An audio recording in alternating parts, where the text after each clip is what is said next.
Good evening.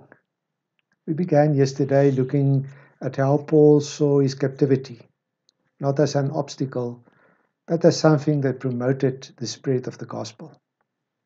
Yet, this does not mean that Paul thought that his suffering on its own is good.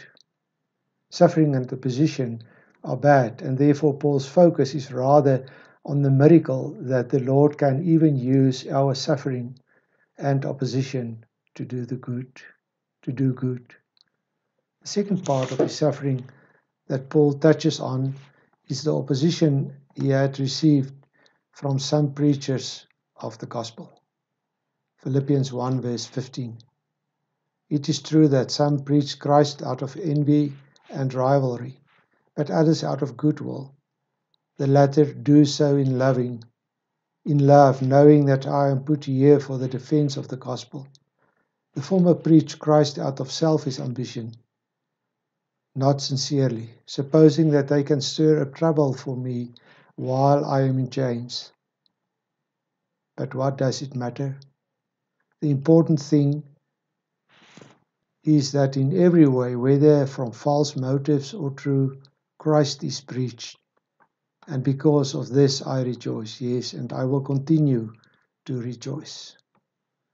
Paul mentions here two groups of people who were preaching the gospel. On the one hand, he mentions the people who preach the gospel with sincere intentions, and also because they love Paul and know that it is his job and calling to defend the gospel.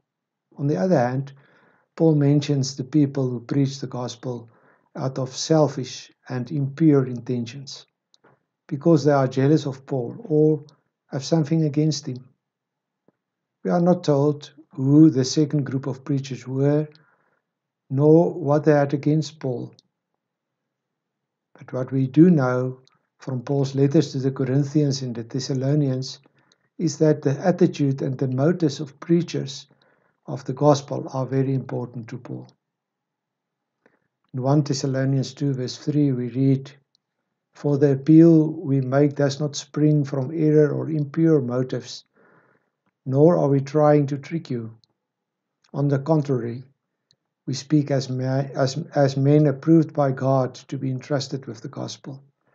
We are not trying to please men, but God, who tests our hearts." When he therefore in verse 18 says, "But what does it matter? The important thing is that in every way, whether from false motives or true, Christ is preached, and because of this I rejoice," he does not say that it is good for people with wrong attitudes to preach the gospel, just as he did not say that captivity in itself is a good thing. Paul's focus remains on God, the one who started the good work and will accomplish it. He can bring people to faith, even if the people who are preaching the message of Christ are not sincere in why they are preaching the message. In our time, it still happens that people preach the gospel because they can, for example, earn money through it or gain status. We should constantly warn each other against such preachers, and should also constantly examine our own motives for preaching the gospel. Yet, as the walls of a prison cannot stop the gospel, so must we hold on to the wonderful comfort that the truth of Jesus Christ cannot be stopped by the falsehood of men. Good night.